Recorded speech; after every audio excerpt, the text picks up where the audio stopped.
Morning everyone. देखो बच्चों, आज अपन बीएससी थर्ड ईयर की क्लास स्टार्ट करने जा रहे हैं और सबसे पहले अपन एक बार सिलेबस के बारे में डिस्कस कर लेते हैं। जैसा कि आपको पता होगा कि जूलॉजी के 3 पेपर आपके सिलेबस में चलते हैं, तो अपन एक बार से पेपर के नाम देख लेते हैं कि कौन कौन से पेपर को अपन को पढ़ना है। तो पेपर फर्स्ट प्राणी विविधता, यानी प्राणी विविधता मतलब इसके अंदर हम पढ़ेंगे कैसे रूप यानी कोर्डेटा संघ एवं बुद्ध विकास, यानी कि मानव का विकास किस प्रकार हुआ, वो देखना है अपन को पेपर फर्स्ट में। पेपर सेकंड होगा स्तनीय कार्यकी एवं प्रतिरोधकता। जो पेपर सेकंड होगा वो 2 भागों में बटा होगा, भाग फर्स्ट और भाग सेकंड। भाग फर्स्ट के अंदर पढ़ना है अपन को स्तनीय कार्यकी, यानी कि ह्यूमन फिजियोलॉजी, जैसे कि श्वसन तंत्र, पाचन तंत्र, जनन तंत्र, रक्त परिसंचरण तंत्र, इन सभी तंत्रों का अध्ययन ह्यूमन फिजियोलॉजी के अंदर अपन करेंगे। सेकंड भाग होगा प्रतिरक्षा विज्ञान, यानी कि इम्यूनोलॉजी, यानी कि इसके बारे में अपन को देखना है प्रतिरक्षा तंत्र के बारे में, किस प्रकार अपने बॉडी का प्रतिरक्षा तंत्र काम करता है, किस प्रकार अपन को रोगों से लड़ने के लिए क्षमता प्रदान करता है।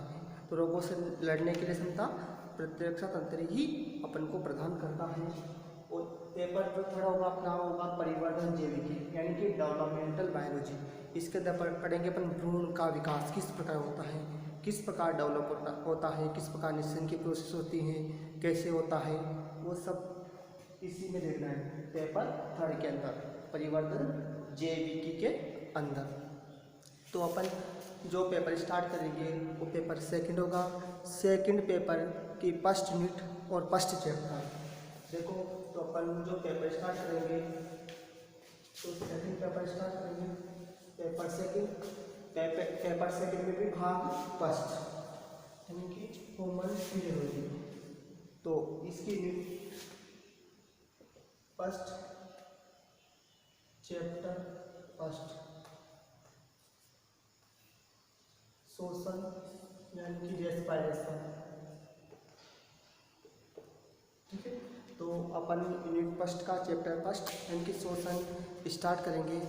जैसा कि आपको पता होगा किसी भी सजीव को जीवित रहने के लिए प्राण वायु की आवश्यकता होती है या वायु की आवश्यकता होती है। तो वायु क्या होगी भाई? ऑक्सीजन। तो शोषण की क्रिया में अपन क्या लेते हैं? ऑक्सीजन। कोई भी सजीव अपने शोषण के दौरान क्या लेगा? ऑक्सीजन। और क्या निष्कासित करेगा? CO2। तो अपन को जीवित रहने के लिए किसकी आवश्यकता होती है भाई? ऑक्सीजन की। तो ऑक्सीजन क्या करता है? ऑक्सीजन का काम क्या होगा? जैसे अपन ऑक्सीजन को लेंगे तो ये ऑक्सीजन कोशिका के अंदर जाकर, भाई आपने ऑक्सीजन ली तो ऑक्सीजन सबसे पहले कहाँ जाएगा? फेफड़ों में। फेफड़ों से कहाँ जाएगा? कोशिका में। तो कोशिका में जाकर ये ग्लूकोज को तोड़ेगा, यानी ग्लूकोज का क्या करेगा? वायवीय ऑक्सीकरण, यानी ग्लूकोज का क्या होगा? ऑक्सीकरण। ग्लूकोज बोले तो कार्बोहाइड्रेट का क्या होगा? ऑक्सीकरण। जब ग्लूकोज टूटेगा तो क्या बनेगी? CO2 plus H2O plus ATP, ठीक है। तो CO2 वहाँ कोशिका से वापस कहाँ आएगी? फेफड़ों में, और फेफड़ों के द्वारा कहाँ चली जाएगी? वो वातावरण में, ठीक है।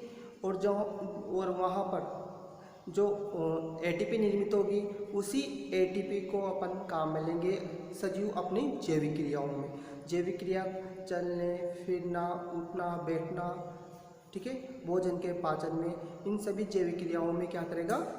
उस एनर्जी को काम में लिया जाता है। तो देखना क्या होगा भाई शोषण के दौरान? इस शोषण के दौरान क्या होगा? ग्लूकोज का ऑक्सीकरण होगा। ग्लूकोज का ऑक्सीकरण होगा। ऑक्सीकरण मतलब ऑक्सीजन की उपस्थिति में टूटना। तो क्या बनेगी? CO2 H2 और ATP। देखो C6H12 और 6 ऑक्सीजन की उपस्थिति में टूटेगा, यानी क्या होगा? ग्लूकोज का ऑक्सीकरण, ठीक है। तो क्या बनेगी? 6CO2 plus 6H2 plus ATP। ATP कितनी बनेगी? 38, ठीक है। और इस ATP का उपयोग सजीव कहाँ करेंगे? सजीव अपनी जैविक क्रियाओं में ठीक है। तो इस एटीपी का उपयोग इसमें किया जाएगा, जैविक क्रियाओं के अंदर किया जाएगा। देखो श्वसन की प्रोसेस निम्न प्रकार संपन्न होगी, वो देखते हैं अपन किस प्रकार संपन्न होती है श्वसन की प्रोसेस। श्वसन की प्रोसेस निम्न प्रकार संपन्न होगी। तो देखो आप वातावरण वातावरण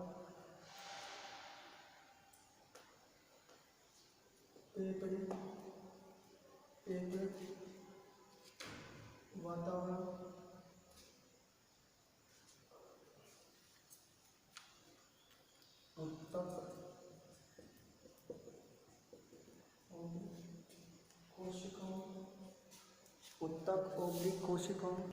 देखो तो अपन वातावरण से ऑक्सीजन कहाँ आएगी फेफड़ों में, और फेफड़ों से ऑक्सीजन कहाँ जाएगी उत्तक और कोशिका में। उत्तक कोशिका के अंदर क्या प्रेजेंट होगा, ग्लूकोज। क्या प्रेजेंट होगा, ग्लूकोज। तो ग्लूकोज अब ऑक्सीजन का प्रवेश होगा, ठीक है। ऑक्सीजन का आएगी कोशिका में प्रेजेंट है ग्लूकोज ऑक्सीजन की उपस्थिति में टूटेगा तो क्या बनेगी CO2। क्या बनेगी CO2, ठीक है। अब ये CO2 वापिस ट्रांसफर होगी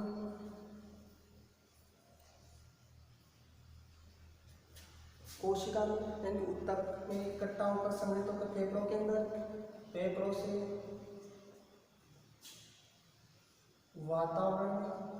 वातावरण में चली जाएगी CO2। तो देखो इस वाली प्रोसेस को वातावरण से फेफड़ों के मध्य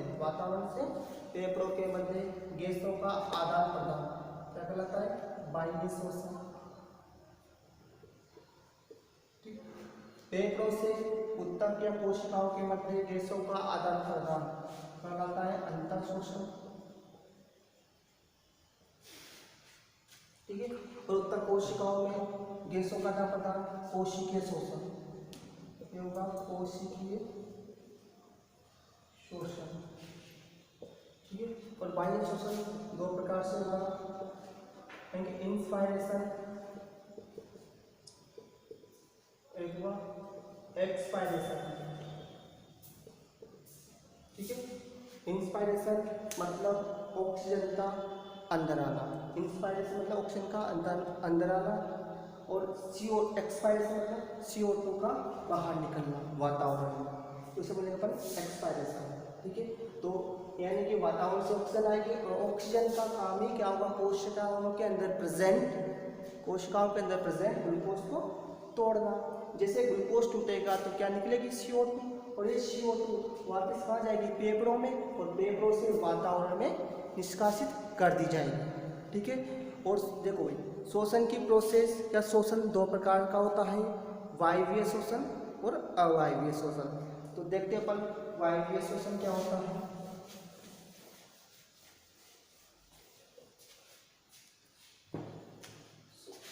शोषण के प्रकार,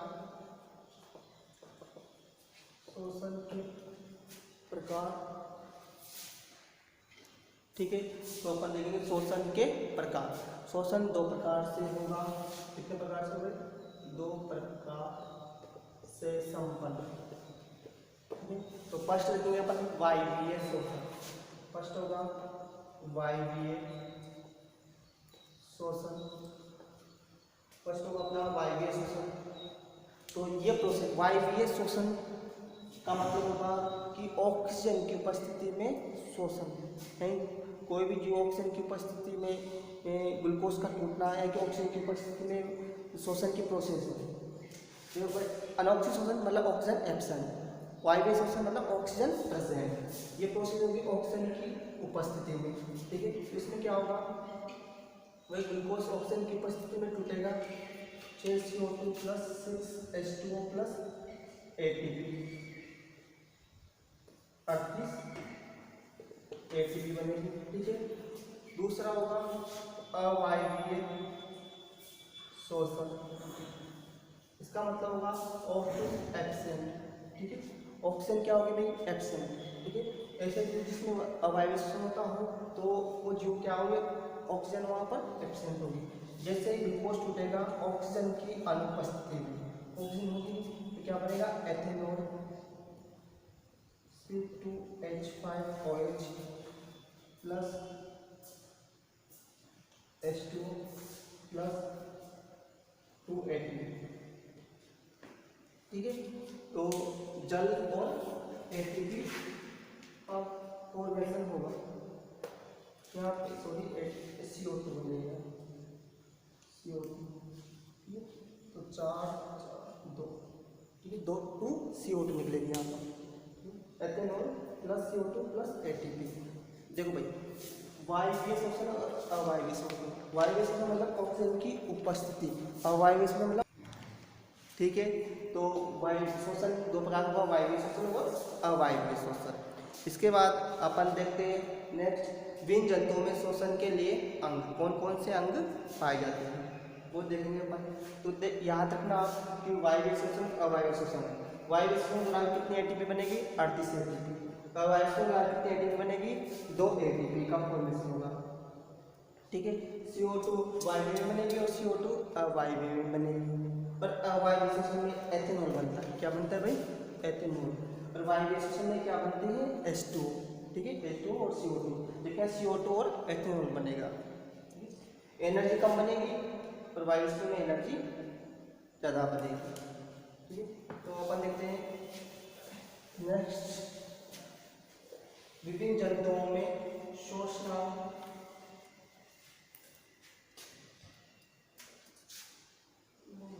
या भिन्न जंतुओं में शोषण। फर्स्ट देखते हैं फेफड़ा, लंग्स। ठीक है, तो फर्स्ट होगा अपना फेफड़ा या लंग्स। जैसा कि आपको पता होगा, फेफड़े किसमें पाए जाते हैं भाई, स्तनधारियों में। स्तनधारियों में शोषण के लिए क्या पाए जाते हैं, फेफड़े। और संख्या में कितने होंगे, 1 जोड़ी। ठीक है, तो 1 जोड़ी फेफड़े पाए जाते हैं स्तनधारियों के अंदर। जैसे कि मनुष्य व खरगोश के अंदर भी 1 जोड़ी फेफड़े मिलते हैं। ठीक है, अगला होगा अपना गिल्स। गिल्स किसमें पाए जाते हैं, शोषण के लिए जलीय जंतुओं में गिल्स मिलते हैं। जलीय जंतुओं के अंदर गिल्स या क्लोम पाए जाते हैं, जिनके द्वारा क्या करते हैं, वो शोषण की प्रोसेस को संपन्न करते हैं, जैसे कि कुत्ता मछली, स्कोलेडोन। ठीक है, गिल्स। इसके अलावा कुछ जंतुओं में ट्रेकिया पाई जाती है शोषण के लिए। तो कीटों के अंदर ट्रेकिया किसके अंदर पाई जाती है, कीटों के अंदर। जो भी कीट वर्ग के प्राणी होंगे, क्योंकि आर्थ्रोपोडा संघ के जंतु, उनमें शोषण किसके द्वारा संपन्न होगा, ट्रेकिया के द्वारा, जो लंबी एक बेलनाकार नली रूपी संरचना होती है। उसके बाद सामान्य सतह से, जैसे निम्न वर्ग के जंतुओं में शोषण के लिए सामान्य सतह पाई जाती है, जैसे कि पोरीफेरा संघ के जंतुओं में सामान्य सतह से शोषण की क्रिया संपन्न होती है। जैसे पुपुस्कुस यानी कि लंग पल्मोनरी सेक, यानी कि पुपुस कोष मोलस्का संघ के जंतुओं में पाया जाता है, जो शोषण के लिए एक सामान्य सतह प्रदान करता है। जैसे कि एग्जाम्पल होगा पायला। ठीक है, वायु आशय वायुकोष। वायु आशय वायुकोष शोषण के लिए ये भी शोषणांग होता है, जो पक्षियों के अंदर पाया जाता है, जैसे कि चिड़िया, तोता, मैना आदि। इन सभी जंतुओं के अंदर वायु आशय प्रेजेंट होते हैं। जैसे कि अपन देख लेते हैं भाई, फेफड़े यानी कि स्तनधारियों के अंदर पाए जाते हैं, जो मुख्य शोषण अंग होगा और संख्या में 1 जोड़ी होगा। एग्जाम्पल क्या होगा, मनुष्य व खरगोश। मनुष्य खरगोश के अंदर प्रेजेंट होगा। दूसरा एग्जाम्पल गिल्स।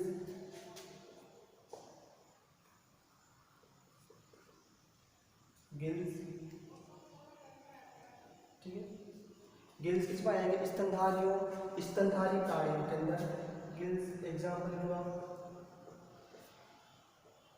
कुत्ता मछली। तीसरा ट्रेकिया। ट्रेकिया किसमें मिलेगा, ट्रेकिया पाया जाता है कीट वर्ग के प्राणियों में या कीट वर्ग में। कीट वर्ग होता है आर्थ्रोपोडा, तो आर्थ्रोपोडा के अंदर मिलेगा। एग्जाम्पल इसमें आप कीट, ठीक है। जो एक लंबा ट्रेकिया होती है, एक लंबी और बेलनाकार नलिका रोगी संरचना होती है, उसी के द्वारा श्वसन की प्रक्रिया संपन्न होती है।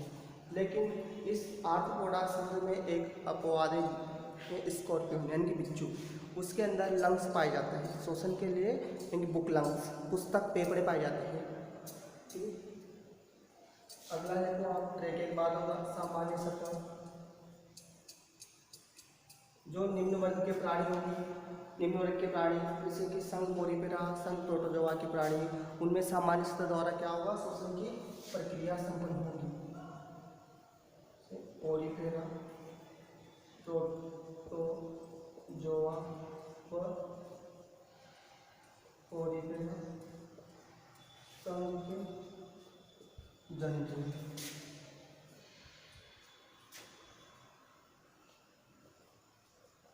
फुफ्फुस कोश एंड पल्मोनरी सेक, एक पल्मोनरी सेक या फुफ्फुस कोश संघ मोलस्का के अंदर पाया जाता है। उनमें श्वसन के लिए फुफ्फुस कोश पाए जाते हैं। से एग्जाम्पल पायला में श्वसन की प्रक्रिया संपन्न होती है फुफ्फुस कोश द्वारा, जो अपन पढ़ेंगे। संघ मोलस्का के सॉरी आपने पढ़ लिया होगा बीएससी सेकेंड ईयर के अंदर, ठीक है। पायला पढ़ा हुआ, उसमें देखना फुफ्फुस कोश यानी कि पल्मोनरी सेक के द्वारा श्वसन की प्रक्रिया संपन्न होती है। अगला वायु कोश,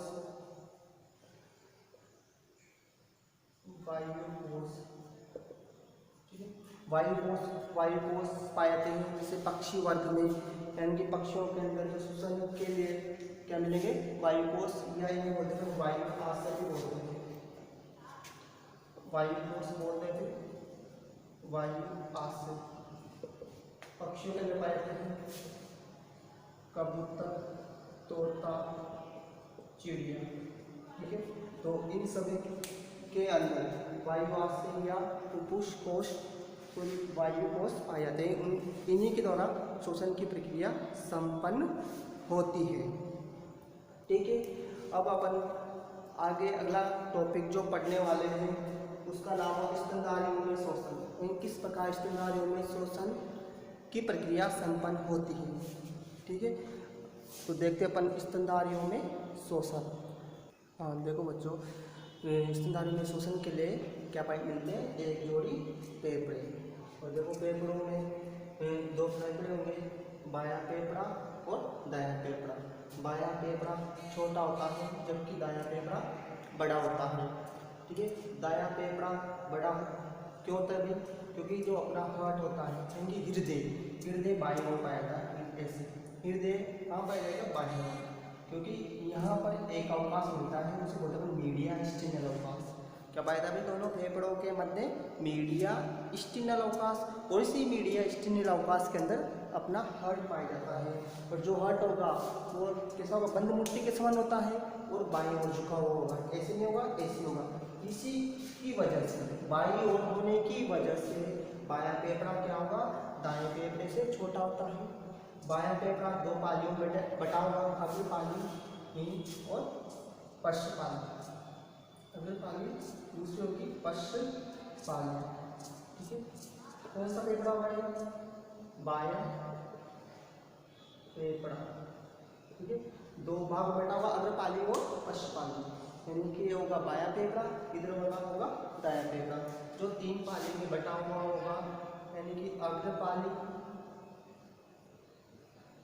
मध्य पाली, लास्ट वाली कौन सी होगी, पश्च पाली, ठीक है। इन तीनों को मिला के बोलते हैं क्या, दायां फेफड़ा, ठीक है। दायां फेफड़ा होगा। देखो भाई, तो इसके अंदर दो फेफड़े होंगे, फेफड़ों में दो परतें पाई जाती हैं। कितनी परतें होगी फेफड़ों के अंदर, दो परतें। जो बाहर के होंगे उसे बोलते हैं पेराइटल फ्लोरा, अंदर के होंगे उसे बोलेंगे विसरल फ्लोरा, ठीक है। यानी कि दो परतें पाई जाती हैं, यानी द्विपर्तीय आवरण होगा अपना फेफड़ा, यानी लंग्स, ठीक है। और इसी के अंदर इस परतों के अंदर, इन परतों के अंदर भरा हुआ होता है फुफ्फुसीय द्रव या फुफ्फुसीय वर्णीय द्रव।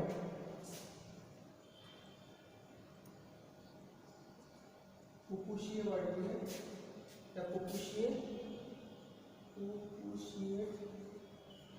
द्रव भरा हुआ होगा। ये द्रव क्या करता है, इनको एक तरह से कोमलता, लचीलापन प्रदान करता है, क्योंकि जैसे अपन ऑक्सीजन को अंदर लेंगे, ऑक्सीजन को जैसे अंदर लिया जाएगा तो फेफड़े क्या होंगे, फूलेंगे, क्योंकि फेफड़े आपको पता है स्पंजी और कोमल होते हैं। फेफड़े क्या होते हैं भाई, स्पंजी और कोमल और गुलाबी रंग के होते हैं। जैसे ऑक्सीजन आएगी, ऑक्सीजन कहाँ से आएगी, बाह्य नासा छिद्रों से होती हुई नासा गुहा, ठीक है, इधर ग्रसनी से इधर आएगी एपिग्लोटिस, ठीक है, एपिग्लोटिस ट्रेकिया यानी श्वसनिका से कहाँ आएगी, फेफड़ों के अंदर, ठीक है। तो देखो आप ये बाहर की ओर क्या हो गई है, ढक्कन, इसे बोलते हैं एपिग्लोटिस, ये हुआ एपिग्लोटिस, ये वाला क्या होगा इधर ट्रेकिया, ठीक है, ट्रेकिया यानी कि श्वसनिका, ठीक है, ये ट्रेकिया होगी। तो जैसे ऑक्सीजन आएगी ट्रेकिया से होती हुई, यानी कि दाया ट्रेकिया और बाया ट्रेकिया, क्योंकि दाई श्वसनिका और बाई श्वसनिका। तो दाई श्वसनिकाओं में जाएगी, दाई श्वसनिकाओं के अंदर प्रेजेंट होगी क्या, कोशिकाएं, क्या प्रेजेंट होगी भाई, कोशिकाएं, और इन कोशिकाओं के बाहर की ओर रक्त केशिकाओं का जाल पाया जाता है। क्या मिलता है भाई, कोशिकाओं के बाहर की ओर रक्त केशिकाओं का जाल, और यहीं पर इन्हीं पर यानी कोशिकाओं पर और रक्त केशिकाओं के जाल पर O2 और CO2 का क्या होगा, आदान प्रदान, क्योंकि फेफड़ों के अंदर ऑक्सीजन आएगी तो कोशिका के अंदर क्या होगी, ऑक्सीजन की अधिकता, और कोशिका के बाहर प्रेजेंट होगी क्या, रक्त केशिकाएं, और रक्त केशिकाओं के अंदर जो रक्त प्रेजेंट होगा उसमें किसकी अधिकता होगी, CO2 की अधिकता। तो CO2 यानी कि एक प्रोसेस होगी विसरण के द्वारा गैसों का आदान प्रदान होता है। विसरण की परिभाषा होती है अधिक सांद्रता से कम सांद्रता की ओर।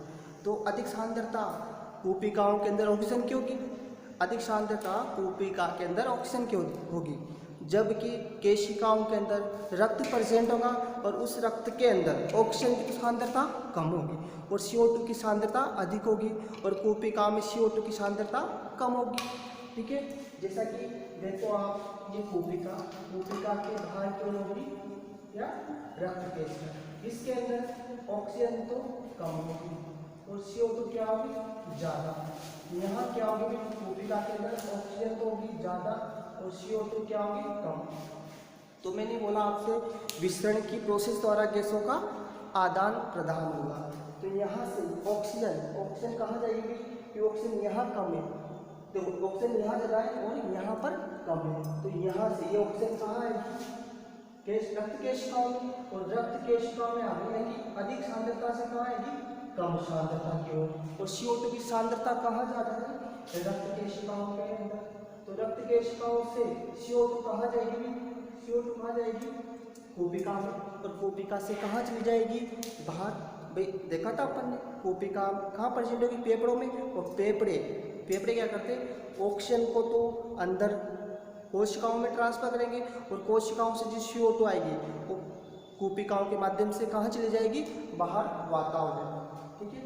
तो यहाँ पर कोशिकाओं पर ये क्या होगी, ये गोले क्या बना क्या अपने कोशिकाएं, क्या है, कोशिकाएं, और कोशिकाओं में क्या होता है, गैसों के आदान प्रदान होता है, मतलब गैसों का आदान प्रदान एक्सचेंज होता है। इसलिए कोशिका को फेफड़ों की या फेफड़े की संरचनात्मक और क्रियात्मक इकाई कहते हैं। तो ध्यान रखना, फेफड़े की संरचनात्मक व क्रियात्मक इकाई क्या होगी, कोशिकाएं, ठीक है। देखो ये कोशिकाएं खुलेगी श्वसनिका में, श्वसनिकाएं बाहर की ओर खुलेगी, इनकी वातावरण में ऑक्सीजन का त्याग दिया जाएगा, मतलब बाहर छोड़ दिया जाएगा, वातावरण में ऑक्सीजन को छोड़ दिया जाएगा, यानी आने वाला रास्ता और जाने वाला जो मार्ग होगा वो सेम होगा, ठीक है। तो ध्यान रखना। तो अपन ने क्या देखा, स्तनधारियों में शोषण के लिए क्या होते हैं भाई, फेफड़े, ठीक है। तो फेफड़ों द्वारा शोषण की प्रोसेस संपन्न होती है, संख्या में 1 होंगे, संख्या में 2 होंगे, यानी कि 1 जोड़ी होंगे, ठीक है। दाया फेफड़ा जो होगा वो बड़ा होगा और बायां फेफड़ा छोटा होगा। क्यों वो छोटा? क्योंकि मीडिया स्टेन लॉकस पाता है, यानी कि हर्ट पाता है। हर्ट कहाँ होगा? बाईं ओर। इसी हर्ट की वजह से जो बायां फेफड़ा होगा वो छोटा होगा, यानी कि 2 पालियों में बटा होगा, और दायां फेफड़ा 3 पालियों में बटा हुआ होता है। ठीक है, तो इसके बाद अपन नेक्स्ट टॉपिक पढ़े। देखो बच्चों, अपन जो नेक्स्ट टॉपिक हो अपना होगा सहायक श्वसन अंग। सहायक श्वसन अंग में कौन कौन से अंग आएंगे? डायाफ्राम है, पसलियाँ यानी कि रिब्स, इंटरकोस्टल मसल्स यानी कि अंतरापरशुपेशिया और स्टर्नम। ठीक है, ये सहायक श्वसन अंग होते हैं, यानी कि श्वसन की क्रिया में या श्वसन की क्रियाविधि में सहायता करते हैं, चारों ही पार्ट। देखो डायाफ्राम, जैसा कि आप सभी को पता होगा, अपना जो वक्ष वाला पार्ट है, जो वक्ष वाला पार्ट है, ठीक है, वो 2 भागों में बटा हुआ होता है। ठीक है, जैसे कि ये वक्ष इधर से धड़, इसे बोलते हैं धड़। तो ये जो धड़ होगा, ठीक है, इधर 2 भागों में बटा हुआ होगा, एक तो वक्ष होगा और दूसरा होगा एब्डोमेन यानी कि उदर। ठीक है, वक्ष और एब्डोमेन, इन दोनों को 2 भागों में डिवाइड कौन करेगा? डायाफ्राम। कौन करता है? ये डायाफ्राम। ठीक है, और ध्यान रखना, जो फेफड़े प्रेजेंट होते हैं वो कहाँ प्रेजेंट होंगे? वक्ष वाले पार्ट। कहाँ प्रेजेंट होंगे फेफड़े? वक्ष में पाए जाते हैं, यानी कि इस धड़ को 2 भागों में कौन डिवाइड करेगा? डायाफ्राम। डायाफ्राम से ऊपर वाला भाग वक्ष और डायाफ्राम से नीचे वाला भाग उदर भाग होगा।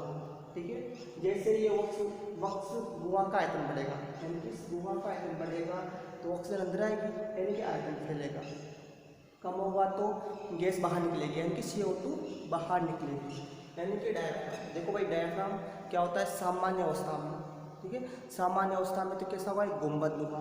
गुंबदनुमा से मतलब होगा डोम से ऐसे होगा। ठीक है, तो सामान्य अवस्था में ऐसे होगा। जैसे अपन ऑक्सीजन है तो ऑक्सीजन का है फेफड़ों के अंदर आए, तो फेफड़ों के अंदर आएगी तो फेफड़े फूलेंगे, और फेफड़े फूलेंगे तो डायफ्राम कैसा रहेगा? चपटा, और चपटा होगा तो वक्ष गुहा का आयतन बढ़ेगा, और वक्ष गुहा का आयतन बढ़ेगा तो ऑक्सीजन अंदर आएगी। ठीक है, अब जैसे ही ऑक्सीजन गैस अंदर आई, ठीक है, तो वक्ष गुहा का आयतन बढ़ा, तो सहायता की नहीं की इसने श्वसन की प्रक्रिया में। ठीक है, क्योंकि ये गुंबदनुमा से कैसा हो गया? चपटा। ठीक है, तो श्वसन की क्रिया में इसने सहायता की। जैसे अगर गैस को बाहर निकालना है तो ये कैसा हो जाएगा? गुंबदनुमा। गुंबदनुमा होने से प्रेशर पड़ेगा किस पर? फेफड़ों पर, और फेफड़े क्या करेंगे? उनके अंदर प्रेजेंट CO2 को बाहर वातावरण में निष्कासित कर दिया जाएगा। ठीक है, तो डायाफ्राम एक चपटी यानी एक गुंबदनुमा संरचना होती है। हाँ, धड़ यानी कि लचीले उत्तक से बनी होती है, उपास्थि बोल सकते हैं अपन जिसे। लचीली धड़ उपास्थि होती है, जो धड़ को 2 भागों में डिवाइड करती है, वक्ष गुहा और उदर गुहा। वक्ष गुहा के अंदर ही फेफड़े पाए जाते हैं, और डायाफ्राम श्वसन के प्रोसेस में सहायता करता है।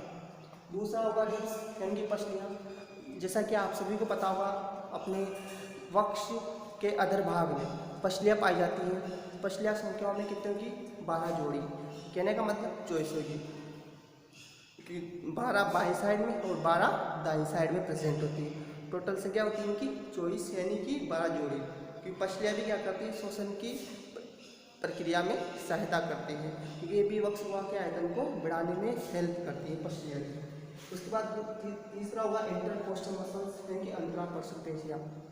देखो भाई, जो पसलियाँ होगी, इन पसलियों के बीच में मसल्स पाई जाती हैं। क्या मिलती है भाई? मसल्स यानी कि पेशियाँ, इन्हें बोलते हैं अंतरापरशुपेशिया। ये 2 प्रकार की होगी, बाह्य अंतरापरशुपेशी, अंतरापरशुपेशी, यानी कि एक्सटर्नल और इंटरनल। दोनों ही किस रूप में होगी? क्रॉस आकृति में। किसके रूप में होगी? क्रॉस आकृति में। इससे क्या होगा? इन पसलियाँ संकुचित होगी और फैलेगी। ठीक है, संकुचित होगी और फैलेगी, यानी कि उसको सामान्य अवस्था में लाने का प्रयास करेगी। ठीक है, ये मसल्स, और उसको यानी कि वक्ष गुहा का आयतन बढ़ाना होगा तो उनको फैलाएगी। जब फैलेगी तो जो अपनी पसलियाँ होगी वो कहाँ? बाहर की ओर खिसकेगी। जैसे पसलियाँ बाहर की ओर खिसकेगी तो वक्ष गुहा का आयतन बढ़ेगा, यानी कि ऑक्सीजन अंदर जाएगी। अब जैसे अब पसलियों को सामान्य अवस्था में लाना होगा तो ये मसल्स में क्या होगा? संकुचन होगा, कॉन्ट्रैक्शन होगा, जिससे पसलियाँ वापस अपनी सामान्य अवस्था में आएगी, और सामान्य अवस्था में आने पर वक्षुआ का आयतन घटेगा तो CO2 गैस बाहर निकलेगी। ठीक है, तो इंटरकोस्टल मसल्स भी शोषण की क्रिया में सहायता करती हैं। अगला होगा स्टेनम। स्टेनम जैसा कि आपको पता होगा आपने, वक्ष के अदर भाग में पाया जाता है, संख्या में 1 होगा। ठीक है, उपास्थि से बनी हुई संरचना होती है स्टेनम। ठीक है, और इस स्टेनम से ही पसलियाँ जुड़ती हैं। ठीक है, देखो भाई जो अदर भाग में तो जुड़ी होती हैं स्टेनम से, और पृष्ठ भाग में जुड़ी होती हैं कशेरुकदंड से। ठीक है, पृष्ठ भाग में पसलियाँ जुड़ती हैं कशेरुकदंड से, और अदर भाग में जुड़ी होती है स्टेनम से। ये स्टेनम भी श्वसन की क्रियाविधि में सहायता करता है। ठीक है, अब जैसा कि आपको पता होगा अपन ने अभी तक श्वसन के बारे में सामान्य जानकारी ग्रहण कर ली है। अब अपन नेक्स्ट वीडियो के अंदर श्वसन की क्रियाविधि के बारे में डिस्कस करेंगे। Thank you very much.